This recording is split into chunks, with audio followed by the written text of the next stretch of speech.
So here's the second video to show how we can play with clipping masks and regular masks in Photoshop. Again, to combine our drawn elements, our shapes and our lines with photographic elements, like these style tests here. So let me go over to Photoshop. So I already showed in Procreate how I set up these different layers. I've got and I went ahead and I sent this over from Procreate over to airdropped it to my Mac, and now I'm working on in Photoshop. I labeled all of these layers to help me stay organized, and I can even delete the photo and the background layer now that I don't need those. Okay, so I'm going to do a couple of things here. I brought in two Creative Commons photographs. One's just a texture of crumpled paper. One's this cloud image that I want to use on some of my shapes over here as clipping masks. So I'm going to go ahead and drag over this cloud, bring it over. It's quite big because I didn't adjust the resolution. And that's okay because I can make some changes later. And I have it, and so let me turn off a few of these layers. I have it right on top of the background shape fill that I made. So I drew that in Procreate because, again, I wanted that textured edge, that soft textured edge, but I want to apply a photo onto that background. And so I brought this over, and I'm gonna just bring it down a tiny bit. I might Command T and just scale it down also a little bit. It seems really, really big because I want to see a few of those clouds in there. And I'll click OK. I can always make more changes. And now I'm going to apply this as a clipping mask. So if I right click on the layer, or if I go up to the little sandwich menu on the layer panel, I can say create clipping mask. And now again, it's just borrowing the shape of underneath, right, of the layer underneath. And it's only going to show up on that shape. So this is pretty nice. I don't think I wanted the ground as much, so I can, with that layer, still move it around. But I can't bring it down too much, right, because then it gets cut off. So I might actually scale it up a little bit more so I've got more sky than I do ground. And maybe a little bit of the horizon's okay. But you can position it where you want within your mask shape. And then the other thing I'm going to do with this is, because we're also trying to stylize our photographic images so that they can have the same style consistent across the series. So I was playing around with some things, and what I liked was desaturating. So I'm going to go ahead and do that, desaturate. So it's just a black and white image. And then I will add an adjustment layer of hue saturation. And again, I touch this little button on the properties properties panel, and that comes up so that it only affects the layer below.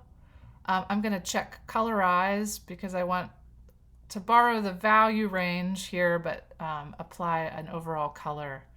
And here's then where I can play with my sliders. I'm going to play with like a maybe sort of magenta, and I might bring the saturation up a little bit, maybe a little closer to red, and I could take it all a little bit lighter. And so the changes that I'm making here, I can try to match visually with the other photographic elements I use in the rest of my series. I think there's one more thing I want to do, which is to add a little bit more texture to the photo. So I'm going to go up to the filters. So I've selected my photo layer, and maybe I'll even change the name to sky so I can keep track.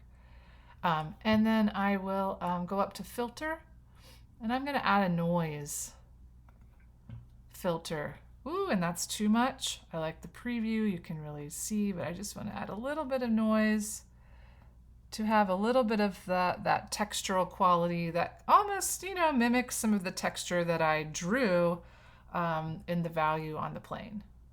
So that's pretty good. Okay, so that's one thing. Another thing I wanted to show you is like, what if I wanted to bring in, and I'm going to turn these layers off for a minute and just play with a different background setup. What if I wanted to bring in a texture on the clouds shape? I had this idea, like, what if they looked like crumpled paper? So I found some crumpled paper. I'm bringing it over. I'm going to put it on top of the clouds shaped layer. So here I'll say crumpled paper. I want to scale that up a little bit, so, or maybe turn it. I'll turn it and see if I can get it to kind of go over from one cloud to the other. Close enough. Click OK. And then again, right click that layer or choose the more options in the layer panel, and I will create clipping mask. And so that is just going to show up on those clouds shapes that I already drew in Procreate. And now I can grab the crumpled paper layer and I could move it around and get the, the ideal wrinkling. Like I like some of these creases. I want to show those. And then I thought I needed some other tweaks to really play with this. So one of the things I did was I changed the pencil scribble. The pencil scribble I thought might be cool if I put the sky again back there on the pencil scribble versus the textured shape. But I think maybe I'll let the pencil scribble be, but the color is all off for me. I just made it in Procreate. I just made a guess about color, but I want to change the color. So there's a couple things I could get a hue saturation adjustment layer going, right?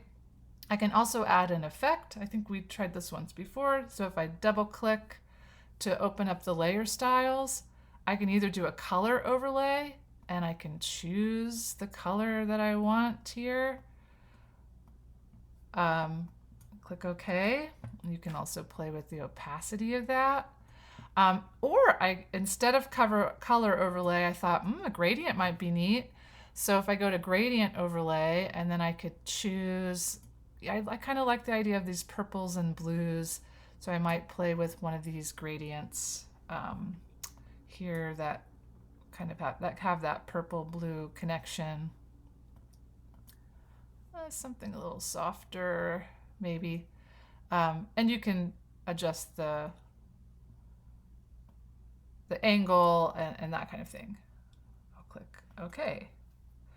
And then maybe for fun, I extra emphasize the cloud shapes almost like they are cut out, like they are physically cut out of the paper and placed in, so more like a physical collage. So on that shape, I could add a drop shadow or even draw a layer underneath that's a shadow. I want to adjust this. This is way too much, too big of a distance. I might want to make it like a little harder edge by playing with the size. So they're like kind of floating there a little. And I could again adjust the color of the shadow. Maybe I like a little bit of the color of the shadow. And so those have, and then the angle to make those look like they are physical collage pieces of paper element on my drawing there. Okay, cool. So those are a few things. I wanted to show you one last thing here, which was, I could also use the scrap paper on my plane shape. So I think I forgot to open that. I scanned in this piece of paper and I cut it out with a mask. I thought it'd be nice if it has like a little bit of the plane itself might have a drawing texture. So I can bring that in and oops, it came over my clouds, but I'm going to put that over my plane shape fill. This is why it's really helpful to have your layers organized so you can tell what's what. I'm going to make that a little bit bigger to cover. And then again, apply, right click, create clipping mask. And now my plane maybe also has a bit of a paper texture to it. It's subtle. I could bring in like a scanned piece of newsprint or something, and that might be a little more emphasized. Okay, and then the last thing I wanted to share with you was, what if I wanted to change the color of my drawing? So the beauty of like having all these different layers that I made in Procreate means I can very easily change the line or change the shadow or change whatever that I had. I was drawing it in Procreate. I hadn't decided my color palette yet. So maybe I want to change the color of this line up at the top, right? It's a black line. Everything else looks a little purplish, bluish, even the ink line of the plane. So I'm going to change this zoom line. And two ways, right? I could hue, saturation, adjustment fill. So I will do that. Make sure you apply the clipping mask so it only affects the layer below. Click colorize. And then we might need to bring the slider up and the light up, but then we can see that we can change the hue of that line. And it might be nice here if it matches the line of this purple in my plane. So I might just try to visually match.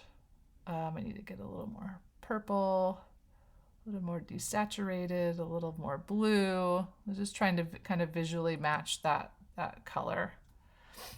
For example, I'm going to delete that just so you can see another way of doing it, which is the layer style. So double click, and again, I can do the color overlay and choose my color. I can even eyedrop. So I've got the color picker right, and I'm picking out this exact color, or maybe I want it to match the color of the outline of the plane. So I can color pick, or I could do a gradient overlay, right? And I could choose a gradient that kind of matches with my color scheme, although these are a little intense in my view. But okay, so you've got some moves. Hopefully this helps with your own illustration and combining your drawing with your photo elements.